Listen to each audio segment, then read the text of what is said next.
All right, welcome back to week 9 of Bakes Takes. Just wanted to do a little special episode here for you guys in honor of the trade deadline coming up in 9 days. I messaged a lot of you guys, try to get kind of your thoughts on where your team's at right now, kind of what you're looking to do here moving into the trade deadline. And I appreciate all your guys' responses. So I'm going to kind of go through some of that I got back from you guys, but also I just want to take a trip down memory lane. What a year it's been in regards to trades. We've had 16 total this year, 9 of which have included Brendan. Just to go down the list, Andrew's made 5 trades. Jared, Lance have both made 4 trades. I've made 3 myself. Luke, Ty, and Eric each have made 2 trades, and then Kevin has made the lone trade that just came this past week. That leaves Kyle as the only team in the league that has not made a trade thus far this year. We've had some great ones too. Before a ball has even kicked off this year, we had Lamar being traded for Patrick Mahomes. We had the classic Eli Mitchell for a first and Amari Cooper for good measure. And then we had Antonio Gibson being traded not once by Brendan, but actually twice by Brendan, which is a feat that I'm not sure we'll see again. So again, it's been a great year for trades. I'm hoping these last 9 days are hot and heavy as well. So hey, keep firing me text when things go through, and I will update everyone as necessary. So how I'm going to structure this is I'm going to move through the rankings 10 through 1 like always. But kind of as I'm talking about your team, I'm going to kind of be mentioning what you are looking to do here moving into the deadline. At number 10, we have myself. I was there last week, and the only thing that has changed is I have sold off some pieces.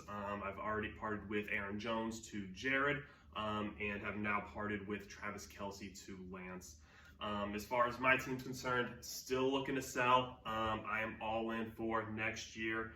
I don't have too many shiny pieces still available, but I will say Zeke, Darren Waller, Courtland Sutton, Devin Singletary, all 4 up for grabs if you want. Price tag isn't going to be too high.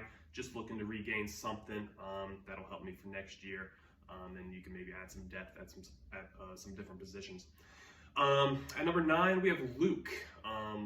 So he played a little close to the vest there when I asked him what he was looking to do. But I will say, I've heard more teams linked to Austin Ekeler than Gisele's next boyfriend. So I would be shocked if Austin Ekeler ends up on his team, a week from now. But Luke, with the current state of his team, with the current state of his record, while he didn't outright say it, he's got to be looking to sell some of those pieces he has. Kyle. They're at the number 8 spot this week. I asked Kyle what he was looking to do moving into the trade deadline, if he had any information that he'd be looking to divulge. Yeah, no, not right now. Okay, thanks. Maybe next week. Lips were zip-tied shut, but he hasn't made a move yet this year, so I'll be curious to see what Kyle does here with just 1 week left to make trades. Moving up to number 7, we have Eric, who is looking to buy, most notably a quarterback. He seems to be a little fed up with Aaron Rodgers at this point in time, or of course any Panther who may receive an offensive snap the rest of the way this season. So we'll see what Eric's able to do, but again, searching for a quarterback, it appears. At number 6, we have Brendan, who I think would be a buyer if he had anything to buy with. Currently just has no draft picks at all.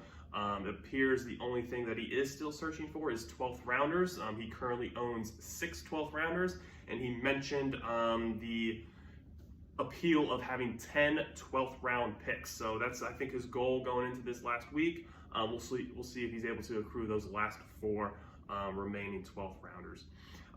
At number 5, we have Kevin. Kevin kind of just, plain and simple said he's going to wait 1 more week. He's at 3-5 right now, so with a loss, that would put him to 3-6. And he mentioned he might be looking to part with some pretty major pieces. But if he's able to pick up a win, get it to 4-5, he has enough there in his lineup where he might just try to make a run at it, get in the dance, and then once you're in the dance, win or go home, anything can really happen. So Kevin's still in kind of wait and see mode, and it could be a busy week next week for him, or he could kind of stay pat and stay on the road he's on.